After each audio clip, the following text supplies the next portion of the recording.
दरवर्षी ते कुठला तरी मुद्दा काढतात आणि प्रकाशोत्सवात येण्याचा त्यांचा प्रयत्न असतो. तो राजकीय इव्हेंट त्यांनी ते भाषण केलं ते राजकीय स्वरूपाचं आहे. पासून जे आहे ते परळीमध्ये गुंड तयार होतात असं देखील ते म्हणतात.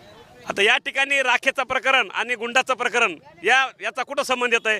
त्या राखेपासून गुंडगिरी करण्याचा अर्थार्थी काय संबंध आहे? राखेपासून प्रदूषण होत असेल तो प्रश्न प्रदूषणाच्या संदर्भात त्यांनी उचलला असता तर आम्हाला मान्य झाला असता. मात्र राखेपासून या ठिकाणी गुंडगिरी होती हे जे त्यांनी प्रकरण काढलं हे कुठंतरी हास्यास्पद आहे. राखेचा आणि गुंडगिरीचा कुठंही काही संबंध नाही. राखेचा या ठिकाणी प्रदूषण होत आहे, की राखेपासून रोजगार पण उपलब्ध होतो. रोजगार होतोय, प्रदूषण होतोय. आपण इथं बघितलं असेल या ठिकाणी आपली वीट, या ठिकाणची वीट राखेपासून हलकी वीट बनते आणि आंध्रामध्ये दुसऱ्या राज्यामध्ये या ठिकाणच्या इटेला मागणी आहे. म्हणून या ठिकाणी विटेचा धंदा खूप मोठ्या प्रमाणात आहे. महाराष्ट्रामध्ये परळी एवढ्या वीट भट्ट्या कुठंच नाहीत, एवढ्या वीट भट्ट्या इथं आहेत. हजारो लोक त्या ठिकाणी काम करतात, त्यांना यातून रोजगार मिळतो. दुसरी गोष्ट आहे थर्मल पॉवर स्टेशन या ठिकाणी जो कोळसा जाळला जातो वीज निर्मिती करण्यासाठी, जळाल्या